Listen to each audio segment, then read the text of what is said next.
Bark splits through skin like a whisper made visible. Daphne's fingers stretch toward the sky and harden into branches.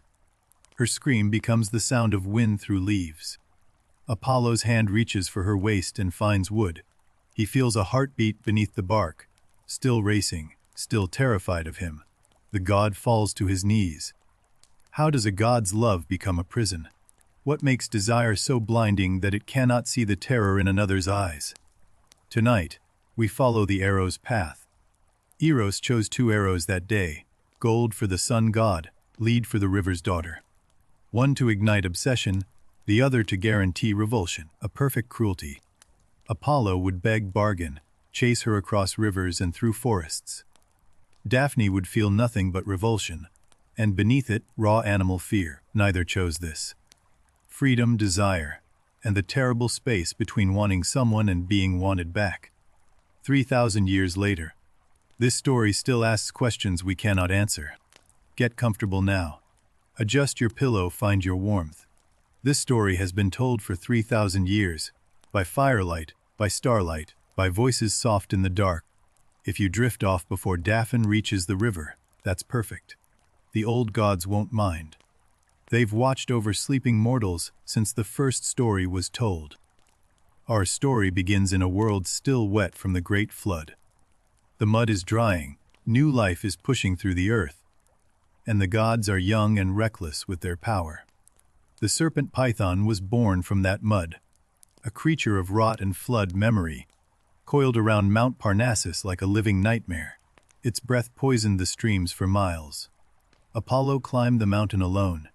He was young for a god, barely formed, still burning with the raw fire of creation. His silver bow sang with every step. The battle lasted 3 days. Arrow after arrow buried into Python's scales, and still the serpent struck back, cracking boulders with its massive tail. On the 3rd dawn, Apollo found the soft place beneath the jaw. One perfect shot. Python screamed, a sound the mountains would remember for centuries, and fell. Victory filled Apollo like sunlight fills a room. He stood over the serpent's corpse and felt invincible. Nothing in creation could challenge him. Nothing could resist him. That pride would cost him everything. But gods learn slowly, if they learn at all. Apollo descended the mountain a hero, and something worse, a god who believed love was his right. Far below, in a valley where the river Peneus carved its way through ancient stone, a different kind of life moved through the world. Quiet, wild, completely free. Daphne ran through the forest because running was joy. Not escape, not yet.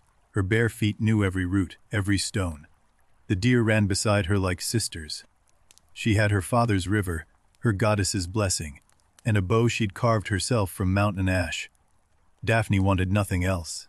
She needed no one, and that was about to become a crime. Apollo was not born gently. He arrived on the island of Delos in a blaze of golden light that turned night into noon. The whole Aegean trembled at his first cry. His twin sister Artemis had come first, quietly, under moonlight. Apollo demanded the world notice him. That difference would define them both forever. He grew faster than mortal children grow in dreams. Within days, Apollo walked as a young god, tall, golden, impossibly beautiful. Every surface reflected his light back to him. Zeus gave his son a golden chariot to pull the sun across the sky. Apollo held the reins and laughed. The sound became the first music the heavens had ever heard. Music came to him like breathing. His lyre could make stones weep and rivers reverse their course. Even the other gods fell silent when Apollo played. Prophecy lived behind his eyes. Apollo could see the threads of fate stretching forward. Births, deaths, wars, loves. He saw everything except his own future. Healing flowed from his hands. Plague also flowed from his hands. Apollo could cure any wound or send pestilence across nations. The line between gift and weapon was his mood. He was, in every way, the golden child of Olympus. Praised by his father, adored by mortals, envied by other gods. No one had ever told Apollo no. That absence, of refusal, of resistance, of anyone saying, "I don't want you," shaped him more than all his gifts combined. Power without limits becomes something else entirely. His silver bow was crafted by Hephaestus in the forges beneath Olympus. It never missed. In Apollo's hands, every arrow found its mark with divine certainty. With this bow he would kill Python. With this bow he would defend Olympus. And with this bow he would one day mock a smaller god. And that mockery would undo him. But first, the serpent. Python had terrorized the mortal world since the floodwaters receded. Villages emptied. Temples crumbled. The creature's poison seeped into the groundwater itself. Python coiled around Mount Parnassus and claimed the sacred spring at Delphi. Where prophecy once flowed clear, now only venom bubbled from the earth. No mortal army dared approach. Heroes turned back at the mountain's base, their courage dissolved by the stench of rot that rolled down like fog from the serpent's lair. Apollo heard the prayers rising from the valleys below. 100 villages, 1,000 voices, all asking the same thing. Save us from the monster on the mountain. He went alone. Not because he had to, but because he wanted the glory undivided. Even his compassion came braided with vanity. That was Apollo, generous and selfish in the same breath. The battle with Python was everything he'd hoped. Brutal, magnificent, worthy of songs. 3 days of arrows and venom and thunder, and when it ended, Apollo stood alone on the summit. He built his temple over the serpent's grave. Delphi became sacred again, purified, golden, alive with prophecy. Pilgrims returned. Apollo had saved the world, and he knew it. Weeks passed in celebration. Apollo drank deep from mortal praise. He walked among worshippers, healed the sick, sang prophecies that left listeners weeping with wonder. And then, on an ordinary afternoon in an ordinary forest clearing, he saw a boy with wings, small, delicate, carrying a bow that looked like a toy beside Apollo's silver weapon. Eros, son of Aphrodite, god of love, he looked like a child playing at archery. Apollo's lip curled, with the particular cruelty of the powerful looking down at the small. "What are you doing with a real weapon, little one?" Apollo's voice carried the warmth of mockery. "Bows are for warriors, for serpent slayers. Leave the fighting to those who can reach the top shelf." Eros said nothing. He didn't need to. The child god's face didn't crumble, it sharpened. Something older than Apollo, older than Olympus, stirred behind those small, bright eyes. Love existed before the gods. Before Olympus, before the Titans, before the earth itself. Eros was merely its vessel, and Apollo had just insulted the oldest force in creation. Eros reached into his quiver. His fingers found 2 arrows without looking, one warm to the touch, one cold, gold and lead. He'd been saving these for someone worthy of a lesson. The gold arrow would create love so consuming it burned like fever. The lead arrow would create revulsion so complete that even the gentlest touch felt like violence. Together, a perfect torture. Eros flew upward without a word. He had 2 targets now.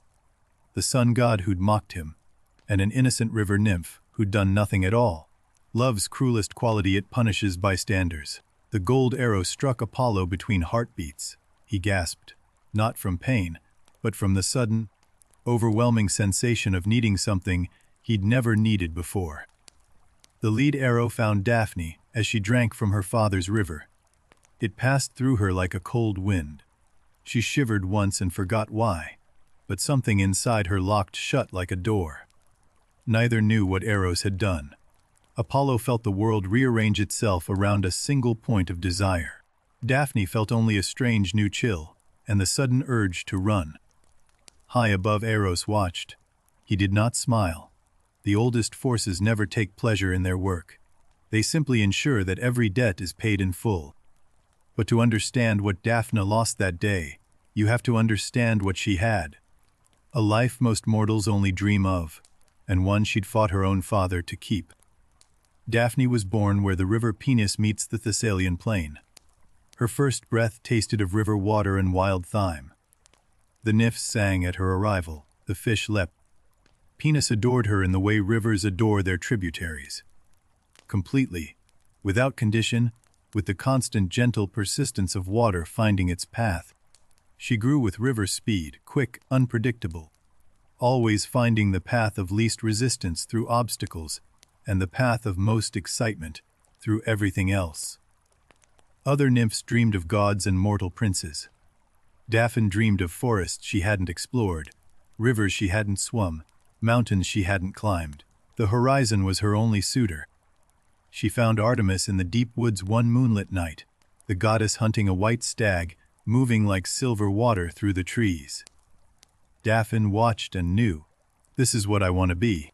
She swore herself to Artemis's path: eternal maidenhood, devotion to the hunt, freedom from the entanglements of love.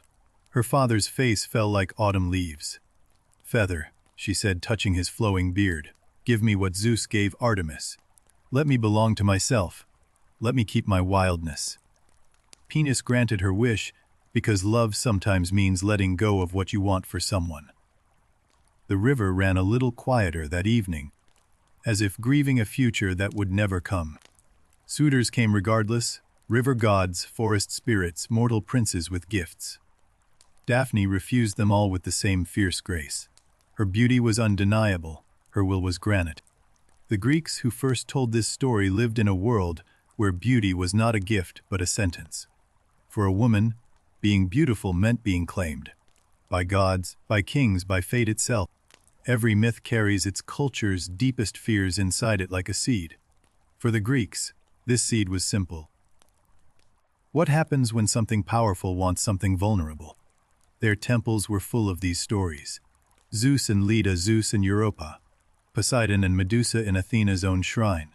The gods loved beautifully and terribly, and mortals endured. Daphne's story stood out because she refused. In a world of accepted surrenders, her no echoed louder than any hero's battle cry. The Greeks remembered that. Perhaps that's why they told her story so often. Not as a warning against pride, but as a whisper of possibility. That even against a god, the word no still had power. Daphne's days followed the rhythm of the wild. She rose with the deer, hunted through the morning, bathed in her father's cool waters at noon, and slept where the forest offered shelter. Her bow arm was strong from years of practice. She could split an acorn at 40 paces and track a hare through solid rock. The forest respected her as one of its own. The other nymphs loved her without understanding her. They braided flowers into her hair while she sharpened her arrows. They sang love ballads while she memorized birdsong for tracking. "Daphne," they'd tease, "Oven Artemis has her hunting companions. Don't you get lonely?" She'd look at them with genuine confusion. Lonely. The forest was never empty. She spoke to the trees the way most people speak to friends. Casually, with trust. The old oak near the river she called grandfather. The young willows were her sisters. Peneus watched his daughter from the deep currents and worried in the patient way of rivers. Slowly, constantly, wearing grooves of concern into the riverbed of his mind. He wanted her safe. He wanted her happy. He wanted, though he'd never say it, grandchildren to splash in his shallows. 3 wishes, and only 2 could be granted at once. "Father," Daphne would say when he raised the subject, "I have everything I need. Stop trying to give me what you want." And Penis would sink beneath his own surface, chastened. Leucippus tried next. A mortal prince so desperate to be near Daphne that he disguised himself as a girl to join her hunting party. Daphne discovered the deception in a river crossing. She felt no pity. A man who would deceive his way into a woman's private spaces had already answered the question of his character. The nymphs drove him out with stones. After Leucippus, Daphne grew more cautious. She hunted alone more often, ventured deeper into unmapped forest, slept lighter. The world kept reminding her that freedom requires vigilance. Still, the good days outnumbered the bad. She found a waterfall no one had named and claimed it. She tracked a white hart for 3 days, just to see it drink at dawn. She learned the language of storms by sleeping through them, the language of rivers by swimming their rapids, the language of fire by sitting close enough to taste the heat. Her father's river was her constant companion, whatever happened in the wider world. Wars, plagues, divine tantrums. The Peneus kept flowing, and Daphne kept running beside it. This was the life Eros's lead arrow would poison. not with hate or anger, but with a chill that turned every approaching hand into a threat. Daphne's freedom became a fortress. Her independence became isolation. She didn't know why the world felt colder now. Why even her father's current against her ankles made her flinch. Something had changed in the space between heartbeats, and she couldn't name it. Meanwhile, Apollo burned. The gold arrow had hollowed him out and filled the space with someone else's name. He said it to himself like a prayer he didn't understand. Daphne. Daphne. He had never wanted anything this way. Not the sun chariot, not Delphi, not victory over Python. Those were ambitions. This was need, physical, consuming, impossible to satisfy from a distance. He found her in a meadow. The moment his eyes caught her form, running, wild, that dark hair catching the light, his divine mind simply stopped. Every thought collapsed into one word. Her hair moved like dark rivers. Her stride was a deer's stride, effortless, joyful, belonging entirely to itself. Apollo forgot he was a god. He became nothing but the space between them. He imagined her hair arranged, her face adorned, her wild stride tamed into a goddess's procession. Even in his longing, Apollo's love was a sculptor's love. He wanted to reshape what he adored. He stepped into the meadow. His foot crushed wildflowers that had been growing since the flood receded. The sun brightened as if the sky itself was trying to help him shine. Daphne saw the glow before she saw the god, a brightness moving through the trees that wasn't sunlight. Warmer, more insistent, carrying something that made her skin crawl. She ran, not because she knew who he was, not because she understood Eros's curse. She ran because every instinct in her body, mortal, nymph, and wild animal, fired at once. Apollo called after her. His voice was the most beautiful sound a mortal would ever hear, golden, resonant, full of genuine anguish. Wait, please. I'm not what you think. But that is precisely what predators say. Every creature that has ever fled for its life has heard some version of those words from behind. Daphne ran faster. He followed. A god who could cross the sky in his chariot, who could stop time with a word, chose to chase her on foot. He wanted her to see him. He wanted to be chosen. The cruel mathematics of the chase. A god does not tire. A nymph, no matter how swift, eventually will. Daphne knew this the way prey always knows, in the burning of her lungs, the weakening of her stride. Trees blurred past like spectators at a race no one should have to run. The forest that had always been her sanctuary was becoming a corridor with only one exit. Behind her, Apollo kept talking, promising temples in her name, promising eternal youth. She already had that. Promising love, as if love was something that could be given to someone running away from it. The river appeared through the thinning trees. Daphne could hear her father's voice in the rushing water. Or perhaps it was just the sound of the only home she had left to reach. Apollo closed the distance between them like sunlight closing the distance between dawn and noon. Inevitable, steady. Daphne could feel his warmth on the back of her neck. I am not a monster, he called, the words breaking with sincerity. I am Apollo, god of healing, god of music. I swear on the sticks, I mean you no harm. Daphne did not turn around. She had heard the credentials of suitors before, their titles, their holdings, their divine parentage. None of it changed the fundamental equation. She did not want him. The wind conspired against her. It pulled her chiton loose, let her hair stream back toward him like an invitation she never sent. Even nature seemed to side with the god. Apollo catalogued her beauty as he ran, the curve of her shoulder, the strength in her calves. Even fleeing, she moved like music. He loved the way she ran from him, and that was the sickness. Slow down, he begged. You'll hurt yourself on the rocks, the thorns. Your feet are bleeding. At least let me heal you before you run again. The offer of healing from someone causing the wound. The promise of gentleness from someone who will not stop. Daphne understood this contradiction the way all prey understands it, in her marrow. She lipped a fallen oak that had blocked the path for decades. Her body arsed over it like a deer clearing a fence, airborne, weightless. free for one suspended heartbeat. Apollo cleared the same oak without breaking stride.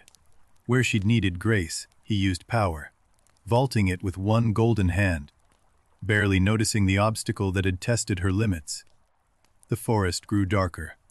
Ancient trees closed their canopy like a fist, blocking the sun that served him.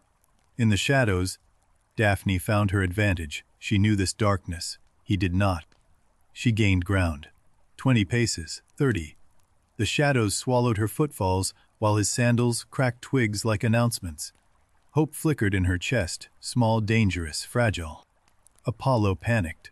The sun god, who had never feared anything, felt terror at the possibility of losing sight of her. He burned brighter. The shadows retreated. The forest lit up like noon. Her shadow returned, long and sharp on the lit forest floor, pointing away from him like a dark finger saying, "She went that way." Even her shadow betrayed her to his light. She could veer toward the river.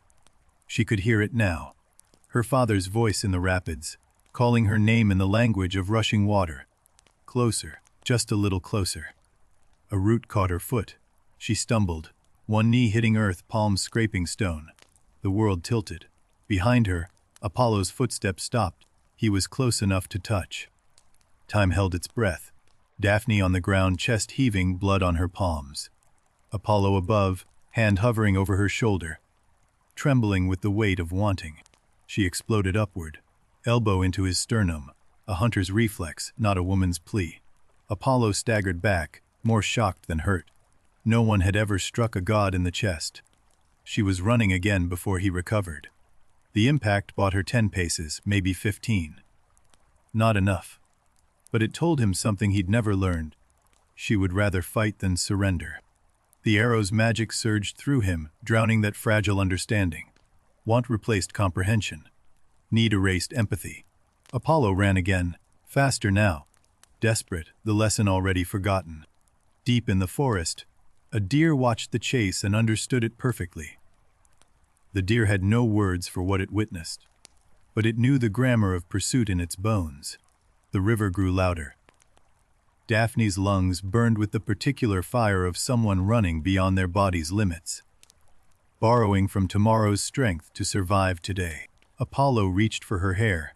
His fingers brushed the dark strands, silk and river smell and wildflowers. For one heartbeat, he held a piece of her freedom between his fingers. She wrenched free. Strands of dark hair stayed in his fist like torn-out roots. She did not look back. Looking back would cost her everything. 30 paces to the river. 20. The ground turned soft with mud, her feet sinking with each step, while Apollo's divine weight barely dented the earth. Penis saw his daughter coming. The river rose, waters churning higher, faster, as if the old god was trying to reach her with his current. But rivers cannot leave their beds. 10 paces. Apollo's shadow merged with hers on the riverbank mud, two forms becoming one dark shape. His hand reached again, fingers open, palm warm with divine fire. Daphne reached the water's edge and screamed the oldest prayer a daughter can pray. Not to Olympus, not to Artemis, but to her father. Help me, change me, destroy this form he loves. The words hit Peneus like boulders falling into his current. Destroy this form. His daughter was asking him to unmake her rather than let her be taken. What kind of world demands that choice? Apollo's fingers brushed her shoulder. Warm. The touch of someone who believes tenderness excuses trespass. Daphne's skin crawled with revulsion deeper than the lead arrow. This was her own. Peneus answered, not with words. Rivers don't speak in words. He answered with the oldest magic in the world, a father's love. Willing to give his daughter what she asked for, even when it broke him. It began in her feet. A numbness that wasn't cold, more like the feeling of roots finding soil. Her toes pushed downward into the mud and kept going, reaching for the riverbed below. Apollo felt her body stiffen under his hand, not from fear but from something else. Something harder. The softness of skin was becoming the hardness of bark beneath his fingers. Her arms rose of their own accord, reaching not for him, not for anyone, but for the sky. Her fingers spread wide and began to branch, each one splitting into smaller and smaller divisions. Her dark hair thickened, each strand becoming a stem, and from each stem a leaf unfurled, dark green, glossy, pointed, laurel leaves. The tree was writing itself through her body. Her scream thinned. It rose in pitch beyond human hearing, became the frequency of wind through new branches, still a voice, but no longer one that could form the word, no. Apollo stepped back. For the first time in his immortal life, the god of prophecy had not seen something coming. His silver tongue, his golden words, none of them had prepared him for this. Bark sealed over her chest. Beneath it, her heart was still beating. He could hear it. Rapid, frightened, slowing, becoming the slow pulse of sap rising through wood. Her face was the last thing to change. For one terrible moment, her eyes met his, still human, still aware, still full of everything she felt. And then the bark closed over them like curtains.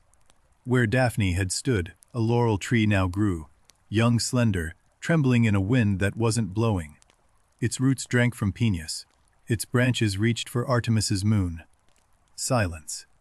Not the comfortable silence of rest, but the deafening silence that follows something irrevocable. Apollo stood before the tree. The tree stood before the river. The river wept. Apollo pressed his palm against the bark. Warm. Alive. He could feel the pulse of sap beneath, slower than a heartbeat, but unmistakably hers. Daphne was in there. Daphne was still in there. He wrapped his arms around the trunk. The branches shuddered and pulled upward, away from him even now. Even as a tree, she recoiled from his embrace. "Then you will be my tree," he whispered against the bark. The words were gentle. The claim was absolute. Even in grief, Apollo could not stop possessing. He declared it to the sky, to the other gods, to the mortal world. The laurel would be sacred to him forever. He would wear her leaves in his hair. His victors would be crowned with her. His poets would carry laurel. His oracles would burn it. His temples would be garlanded with it. Every honor Apollo bestowed would bear Daphne's body, forever, without her consent. The other gods watched from Olympus. Some pitied Apollo, some pitied Daphne. Aphrodite, goddess of love, looked away. Even she found no beauty in this. Artemis felt the loss like an arrow through her own heart. One of her chosen, her wild, free, fierce devotee, reduced to rooted silence by her own brother's obsession. Eros retrieved his bow from the cloud where he'd watched the whole pursuit. He did not celebrate. Even vengeance, when it works perfectly, tastes like ash. 3 victims of a single insult. Apollo, cursed to love without return. Daphne, cursed to lose her body to keep her freedom. And Eros, cursed to know he caused it all. The ancient Greeks had many words for love, and none of them described what Apollo felt. Eros, the physical. Philia, the brotherly. Storge, the familial. The divine. Apollo's love was none of these. What Apollo felt was mania. Obsessive love, the kind the Greeks considered a madness sent by the gods. The cruelest irony. A god afflicted by the very sickness his kind inflicts on mortals. Storytellers around ancient Greek fires would have recognized the warning here.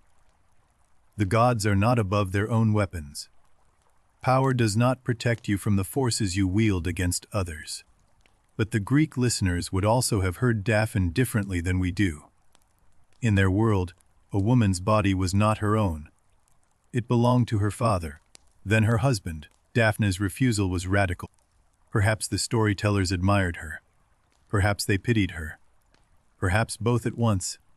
The way you admire a flame while knowing it must eventually go out. The story survived because it held all those feelings without choosing.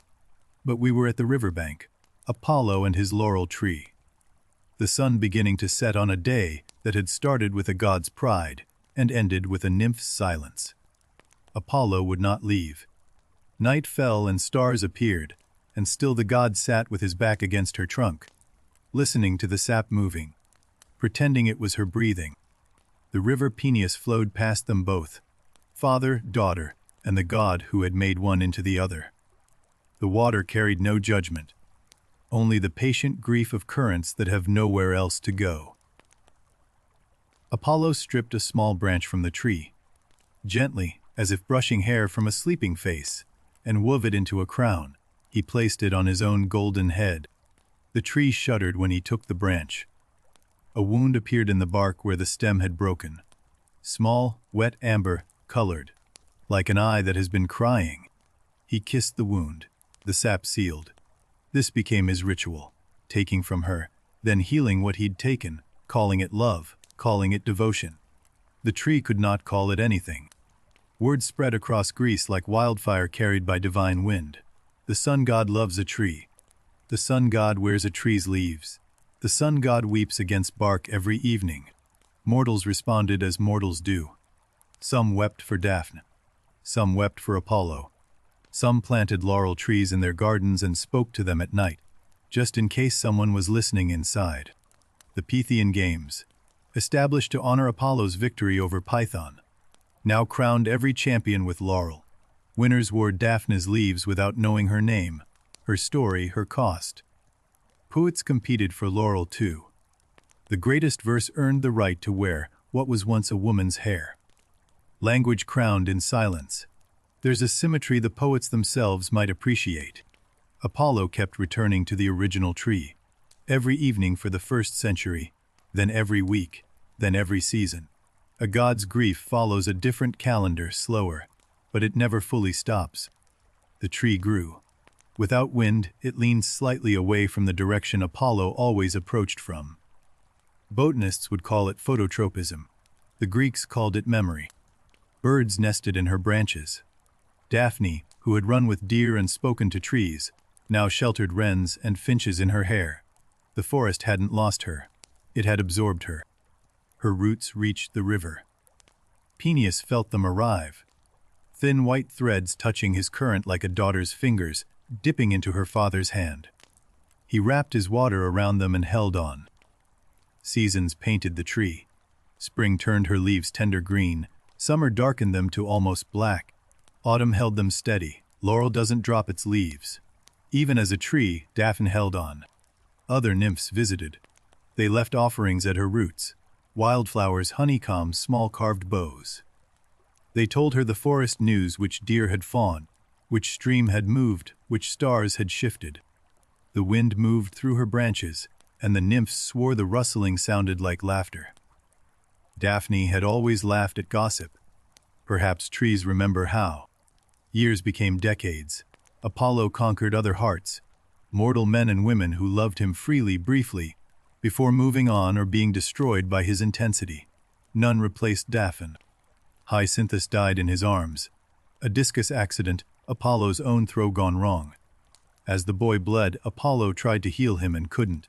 Some wounds are beyond even a god's repair.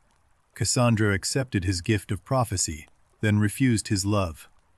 Apollo's curse, she would see the future perfectly, and no one would ever believe her. Even heartbreak taught him nothing about forcing love. Each failed love drove him back to the laurel. The tree never rejected him. It couldn't.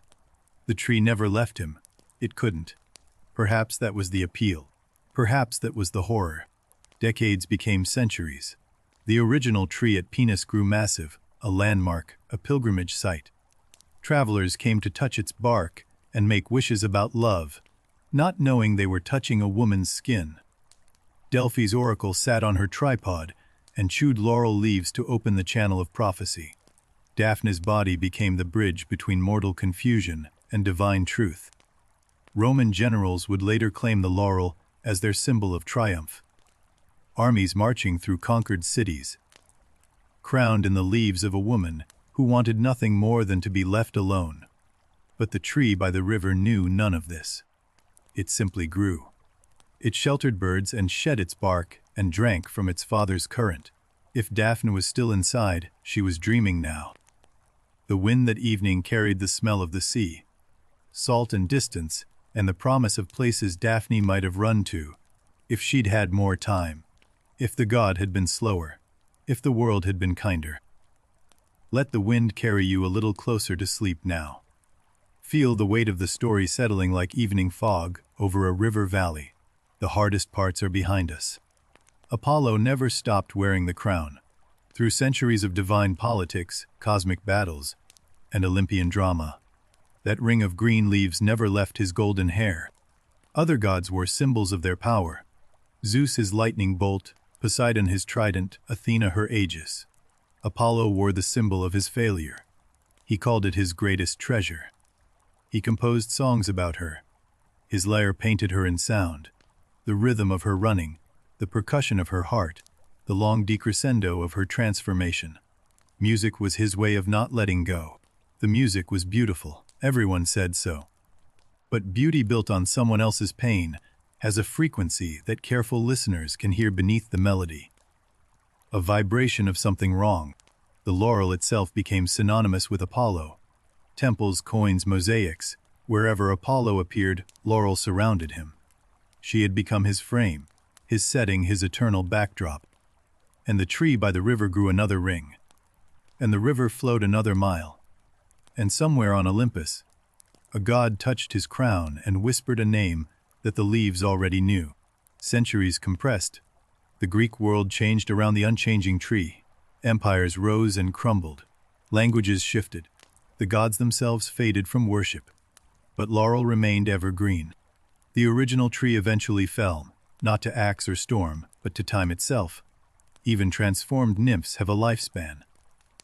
The wood rotted back into the earth beside the river, and Peneus carried the fragments out to sea.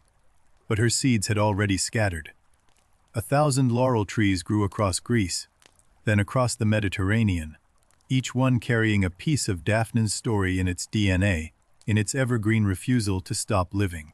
Apollo arrived at the riverbank one evening and found an empty space where his tree had been. The roots were gone. The bark was gone. Only a depression in the earth remained, the shape of absence. The god of prophecy had not foreseen this. He'd assumed she would last forever, because he was eternal, because his love was eternal, because gods forget that the things they love are not. He sat in the empty space until stars appeared. Then he did something he had never done in all his centuries of godhood. Apollo, lord of prophecy, asked a question he could not answer. Did she ever hear me? Through the bark, through the roots, through all those years of music and whispers.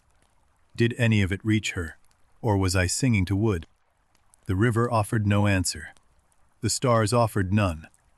The wind moved through the 1,000 laurel trees across Greece, and they all shivered at once. Like a woman remembering a question she'd rather not answer.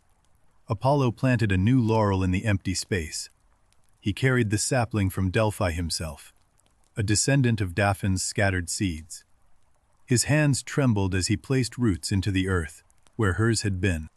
The sapling took root quickly, fed by the same river, sheltered by the same valley. But it was not Daphne, it was her echo, her grandchild, a copy of a woman. Peneus flowed around the new roots and said nothing. What could a river say? He had lost his daughter twice now, once to bark, once to time. The second loss was quieter and somehow worse. But something unexpected grew from that empty space. Not just a tree, a question. A question that would outlast even the gods. Can you truly love someone you refuse to release? Apollo began to change. Not quickly. Gods change the way mountains change, in increments invisible to anyone watching. But the empty space had cracked something in his certainty. He stopped visiting other nymphs uninvited. He started asking before healing, waiting before singing, pausing before declaring his affections. Small changes, the kind that matter. The other gods noticed. Zeus raised an eyebrow. Hermes made a joke. Artemis, who hadn't spoken to her brother since the riverbank, watched in silence and withheld her judgment. Eros watched too. From his perch among the clouds, the love god studied what his arrows had wrought. Punishment had been his intention. Something stranger was emerging. The gold arrow still burned in Apollo's chest. It would burn forever. But the fire was changing temperature. What had been the fever of obsession was slowly becoming the warmth of something he couldn't name. He returned to the new tree at the riverbank less often now. Not because he loved Daphne less, but because he was beginning to understand that love does not require presence, or possession, or proof. But the myth had grown beyond Apollo's grief. Something was happening in the mortal world. Something the gods hadn't intended and couldn't control. Daphne's story was being retold.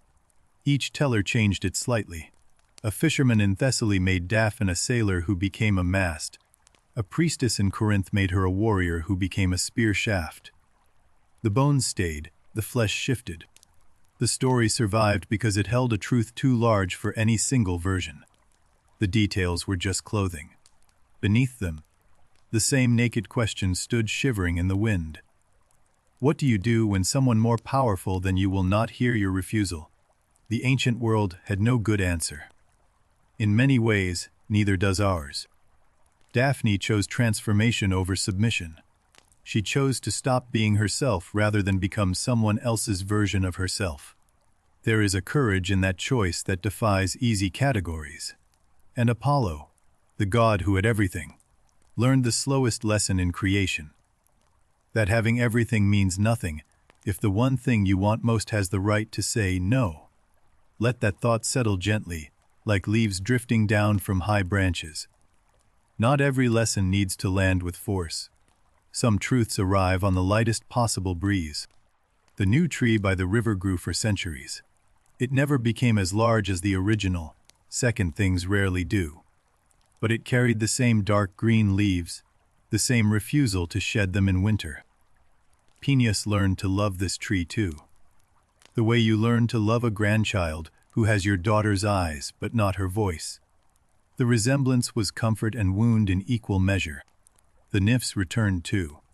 A new generation who'd heard the story from their mothers. They left the same offerings, flowers, honeycomb, tiny bows, continuing a ritual whose origin was becoming legend. One young nymph asked her mother, was Daphne brave or foolish? She could have been a goddess. Apollo would have given her the world. The mother's answer has been debated for 3,000 years. She could have been a goddess. The mother repeated, tasting the words. Or she could have been a possession with a title. The world Apollo offered came with Apollo attached. The young nymph looked at the tree and understood something she couldn't have put into words. The bark held an answer that language was still too young to articulate. Apollo, if he was listening from some divine distance, might have heard that conversation and felt something new. Not the burning of the arrow, but the slow ache of understanding arriving too late. Too late is still a destination. Arriving there still counts. The gods have eternity to learn what mortals must learn in a single lifespan. And still, most of them never bother. The laurel crown on Apollo's head grew lighter over the centuries. Not in weight, in meaning.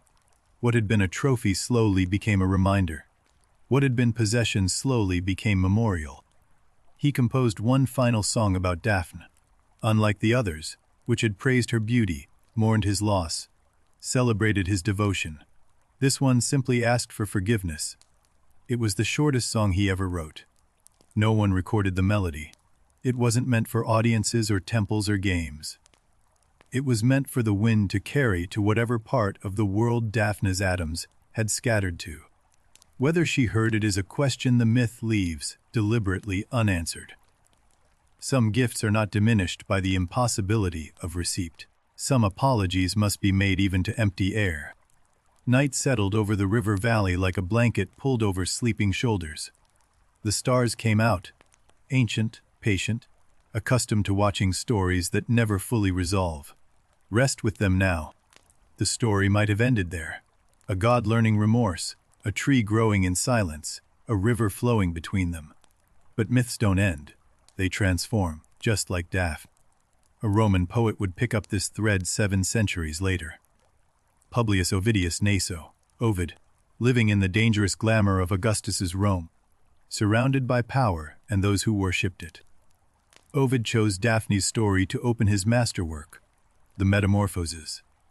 15 books of transformation, and he placed a running woman at the very beginning. That was not an accident. In Ovid's telling, Apollo's pursuit became sharper, more explicit, more disturbing. The poet did not soften the god's obsession. He let the reader feel the ground shake with approaching footsteps. Ovid gave Daphne something the earlier versions hadn't, a voice. She spoke in his poem, She argued. She refused. She was not just a body being chased, but a mind making choices. Rome's Emperor Augustus read those words and recognized something uncomfortable. A poet who gave voices to those who flee power is a poet who threatens power itself.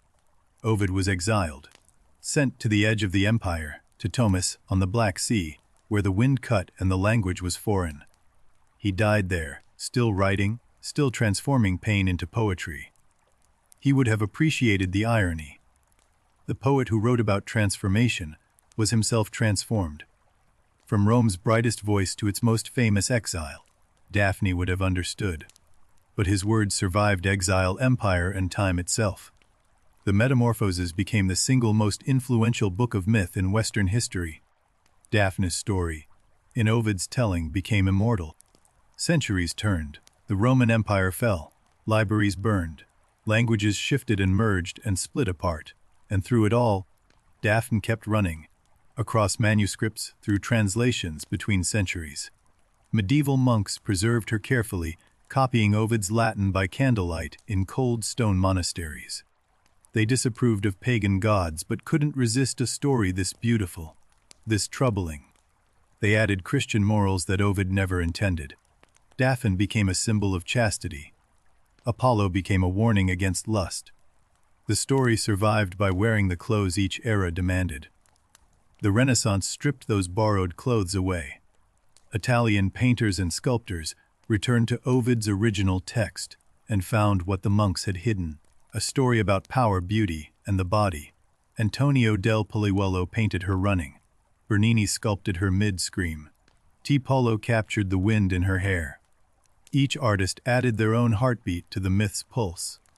Bernini's sculpture, carved when he was just 24, captured something no painter had managed.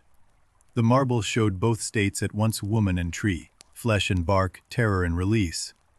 Visitors to Rome's Galleria Borghese still circle that sculpture in silence. Something about seeing the transformation frozen in marble makes the story hit differently than words on a page. Touch the story lightly now. We're deep in the river of the night, past the rapids and the rocks. The current moves slowly here. Let it carry you. Composers found Daphne too. Richard Strauss wrote an opera, the first opera ever performed in the building that would become a symbol of Germany's most painful century. Handel composed a cantata. Ravel wrote for ballet. The myth that began as a scream by a river became arias, preludes, adagios. Daphne's voice finding expression through instruments she never heard. Poets never stopped writing about her. Petrarch saw his unrequited Laura in Daphne's leaves. Keats heard Daphne in every autumn wind. Rilke asked if the tree was happier than the woman. Each new artist who touched the story left fingerprints on it. The myth accumulated meaning the way the tree accumulated rings, one layer at a time, each one changing the shape of what came before. And through all of it, the paintings, the poems, the operas, the sculptures, one image persisted, a woman running, a god reaching, and the terrible beauty of the space between them. The laurel itself spread far beyond Greece. Roman legions carried it to every corner of their empire. It grew in Britain's mild valleys, Spain's dry hills, North Africa's coastal gardens. Cooks discovered that laurel leaves, bay leaves, as kitchens know them, transformed the flavor of stews and soups. Daphne's body entered the most intimate human ritual of all, feeding each other. Healers used laurel for medicine. Its oil soothed aching joints. Its smoke cleared congested lungs. The nymph who ran from the god of healing became a source of healing herself. Universities adopted the laurel for academic achievement. The word, baccalaureate, carries Daphne inside it. Baccalaurea, the laurel berry. Every graduation ceremony whispers her name. Nobel laureates, poets laureate. The word itself means crowned with laurel. The highest honors humanity bestows carry a fleeing woman's leaves on their brow. Countries claimed her too. The laurel appears on coats of arms, military insignia, and national symbols across a dozen nations. Daphne's transformation became a universal emblem of victory. The tree that was once a woman who wanted only freedom became the world's symbol for achievement, honor, wisdom, and peace. She would have found that strange. She wanted none of those things. She wanted to run. Breathe slowly now. Feel the weight of centuries settling behind us like sediment on a riverbed. The story has traveled far, so have you. Rest is closer than you think. In the modern world, Daphne's story found its sharpest new voice. Scholars, many of them women, began reading the myth not from Apollo's perspective, but from hers. They asked questions no one had asked before. Not, why did Apollo love her? But, why does the story expect us to care about his feelings more than hers? The transformation itself was re-examined. Was it rescue or destruction? Did Peneus save his daughter or erase her? The bark sealed away her pain, but also her voice, her hands, her future. Modern poets answered Ovid with their own verses. They gave Daphne words the ancients never wrote, words of rage, of grief, of a freedom that transformation couldn't fully grant. I was not your lesson, one modern Daphne writes. I was not your symbol, your prize, your story to tell. I was running. I am still running. You just can't see me move. Artists reimagined her too. Daphne as a woman choosing transformation, reaching for the bark, welcoming the change, making the tree not a prison, but a fortress of her own design. Psychologists found Daphne in their patient stories. The desire to disappear rather than be seen, to become invisible rather than be consumed by someone else's attention. Ecologists read Daphne differently still, a woman becoming a tree, not as escape but as evolution. The ultimate communion with the natural world she already loved. The myth holds all these readings without breaking. That's the mark of a great story. It grows larger with each generation's questions rather than smaller. The storyteller by the fire 3,000 years ago would not recognize what we've done with Daphne. And yet, sitting beside them, hearing the original for the first time, we would recognize everything.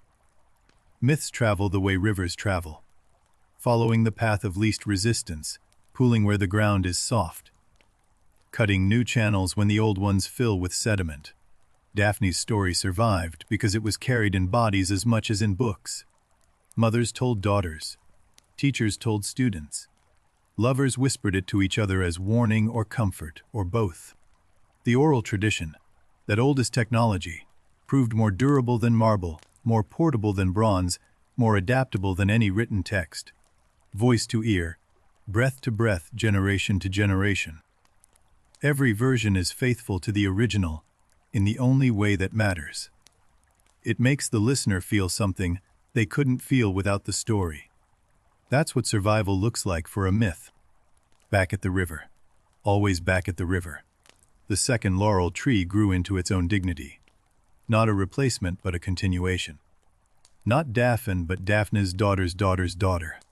Apollo visited rarely now. When he came, he did not weep or whisper or embrace the trunk. He simply sat at a respectful distance and listened to the wind in the leaves. Peneus noticed the change. The river flowed a little warmer past the tree when Apollo sat nearby. Not forgiveness, exactly, but the absence of active resentment, which for a river god was generous. One evening Apollo brought his lyre, but did not play. He held it in his lap and watched the sunset paint the tree in amber and violet. Sometimes the most honest music is silence. A nightingale began to sing from the tree's highest branch. Apollo listened, the god of music listening to a bird, and did not try to improve upon it, growth measured in restraint. The darkest part of the night arrives softly in this story, not with monsters or battles, but with the quiet realization that some things cannot be undone. Some transformations are permanent. Apollo would live forever. The laurel would not. That mathematics haunted him during the long divine nights when sleep, a mercy reserved for mortals, refused to come. Every laurel tree he'd ever planted would eventually fall. Every wreath he'd ever woven would brown and crumble. Even Daphne's descendants would one day stop producing seeds. Then what?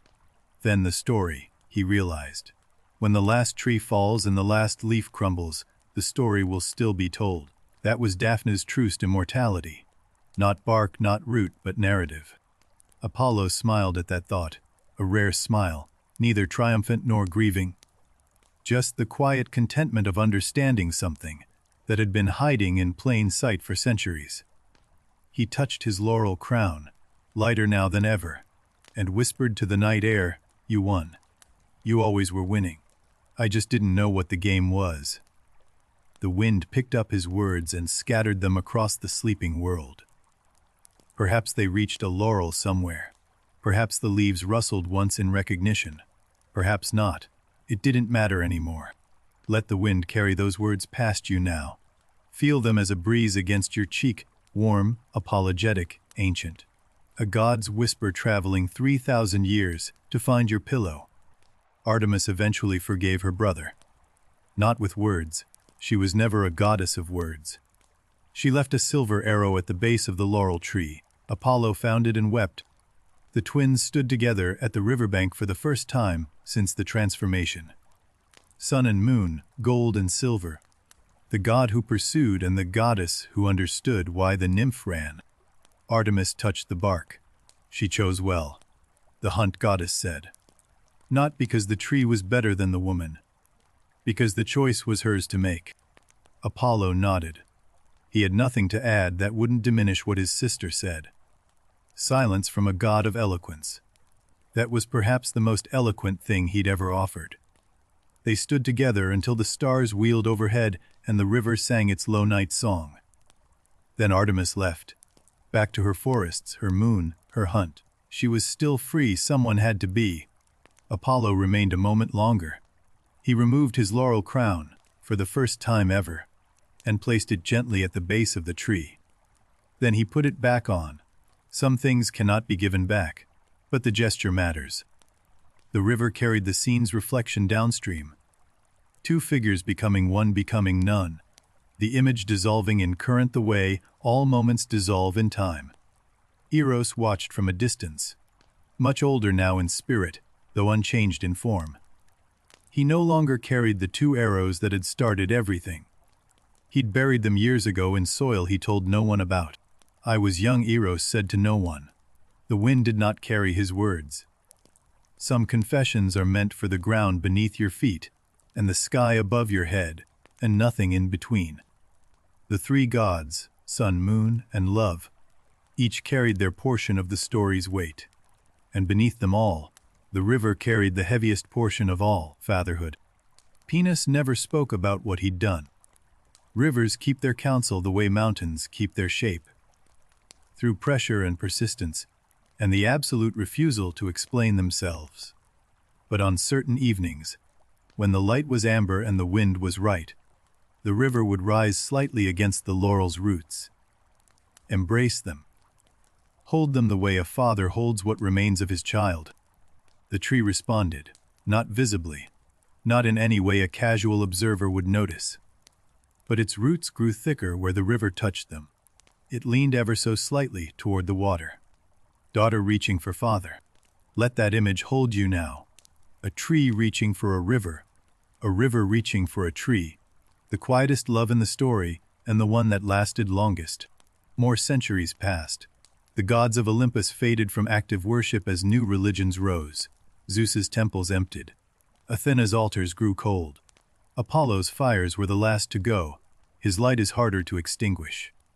But the laurel outlasted the temples. Long after the last priest of Apollo swept the last floor, laurel trees still grew at Delphi, still grew at every former sacred site. The tree survived the religion. Apollo, if gods can be said to exist when no one worships them, smiled at that. Daphne's descendants guarding his ruins, protecting his memory, growing where his name was spoken longest. The river Peneus still flows through Thessaly. If you visit Greece, which I hope you do, you can stand on its banks and feel the water that once made up a father's tears. Laurel still grows along its banks. Wild laurel, ungardened, untrimmed. Growing the way Daphne would have wanted to grow without anyone deciding its shape. The scent of laurel on a warm Greek evening is something no poem can capture. Sharp and sweet and green and ancient. As if the plant remembers something the rest of the world has forgotten. Crush a laurel leaf between your fingers sometime. Hold it to your nose. That scent, bitter and clean and alive, is the closest you can get to touching a 3,000-year-old story with your body. The gods may have faded, but the things they loved persist. The sun still crosses the sky. The moon still guards the hunt. The rivers still flow to the sea, and laurel still grows evergreen by the water. The 21st century found Daphne more relevant than ever. In a world wrestling with consent, autonomy, and the boundaries between love and possession, her story stopped being ancient and became urgent. Young women recognized themselves in Daphne, not in the transformation, but in the running, in the experience of being pursued by desire that doesn't ask permission, doesn't accept refusal. Therapists used the myth to discuss boundaries. Teachers used it to discuss power. Artists used it to discuss the body. Everyone found their own entrance into the same ancient room. Video games featured laurel wreaths as power-ups. Coffee shops named themselves after Daphne. Marathon runners wore laurel crowns at finish lines. The myth scattered into daily life like seeds from a winter tree. And children still hear the story for the first time, wide-eyed, not yet knowing what to make of a woman who becomes a tree to escape a god's love. They sit with the strangeness of it. They should. We all should. The laurel wreath at the Olympics carries all of this history. Every layer, every meaning, every version of Daphne's story compressed into a simple circle of leaves on a victor's head. The word laureate still echoes her. Every poet crowned with that title carries Daphne's leaves and Daphne's story without knowing it. Or maybe knowing it perfectly. And in kitchens everywhere, bay leaves still float in simmering soup. Daphne's most humble incarnation. Not a crown, not a symbol. But something that makes food taste better. She would prefer that, I think. Sleep is closer now. Let the story thin like morning mist. Still present, still surrounding you, but lighter, thinner. Allowing your thoughts to drift between the gaps. Apollo's last lesson, the one he learned after centuries of failing to learn, was this. The most loving thing you can do for someone is let them choose their own shape. Daphne chose hers. It was not the shape she wanted. No one wants to be a tree. But it was the shape she chose over the alternative. And in a world of alternatives imposed by others, that choice was sacred. Pinus's river still carries its grief and its love to the sea.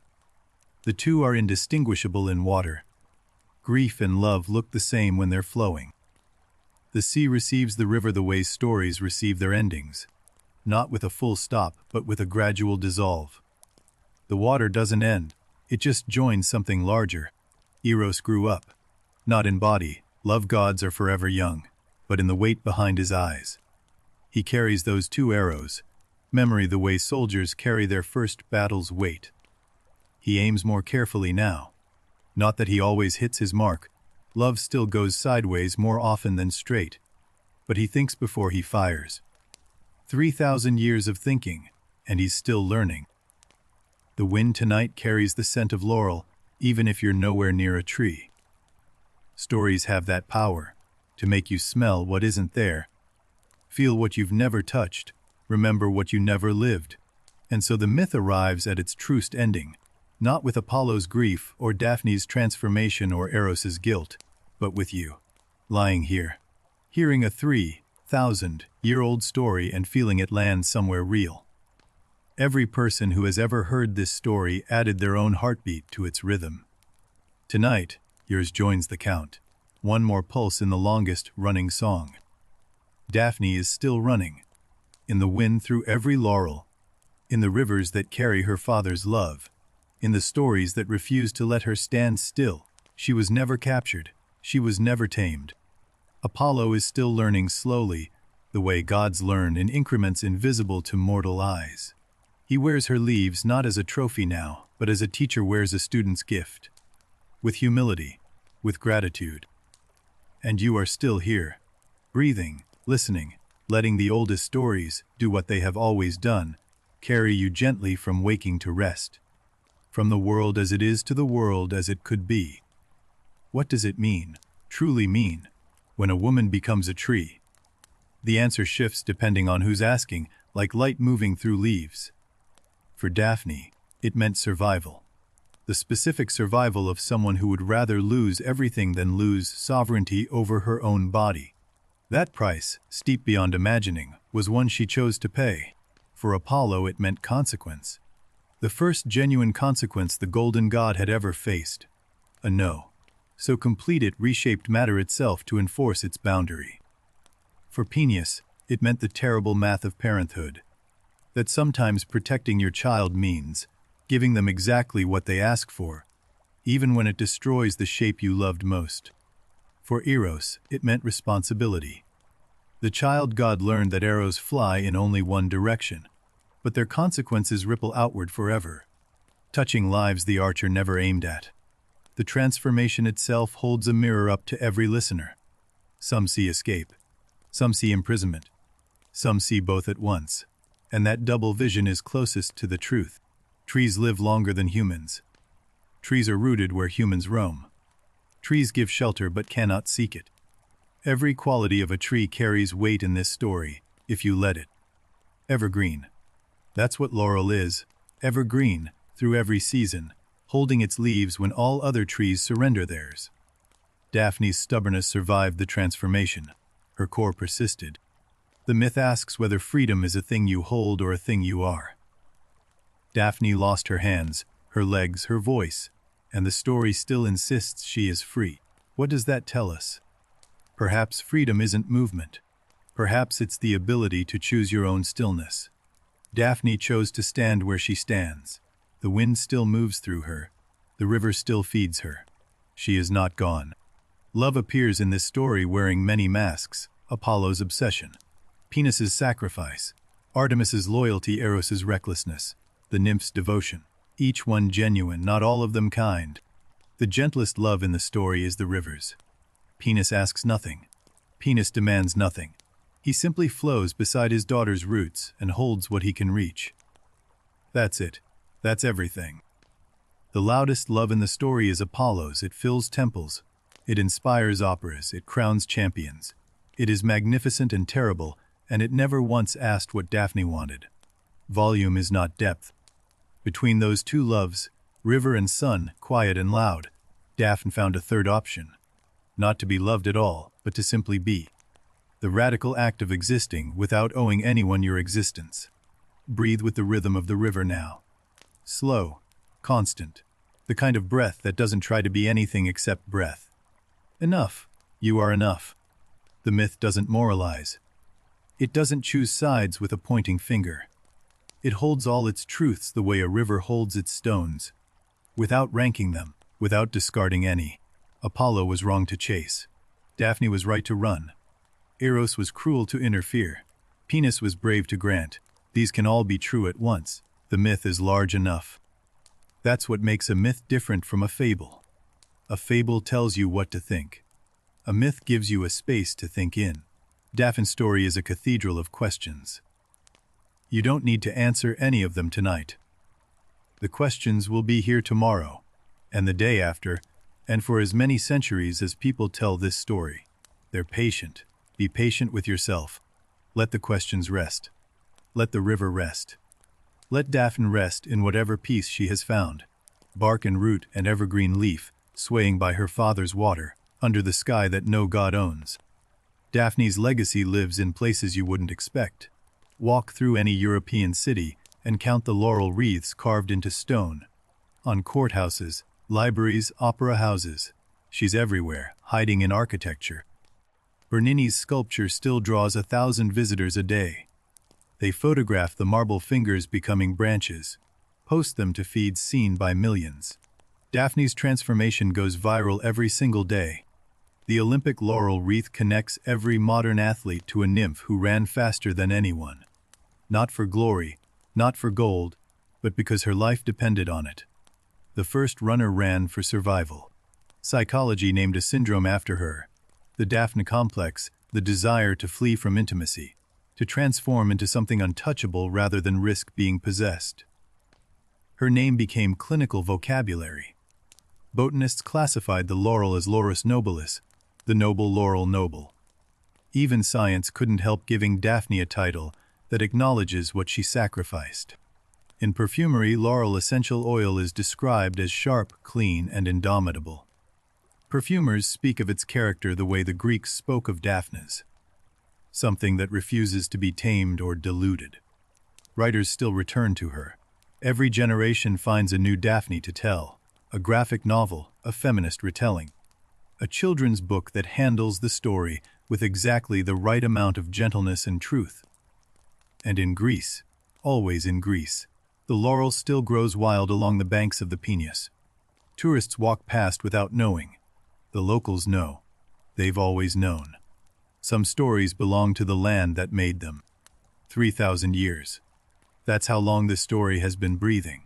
Longer than most nations. Longer than most languages. Daphne outlasted every empire that ever crowned itself with her leaves. She will outlast us too, and that's all right. Some stories are meant to outlive their listeners.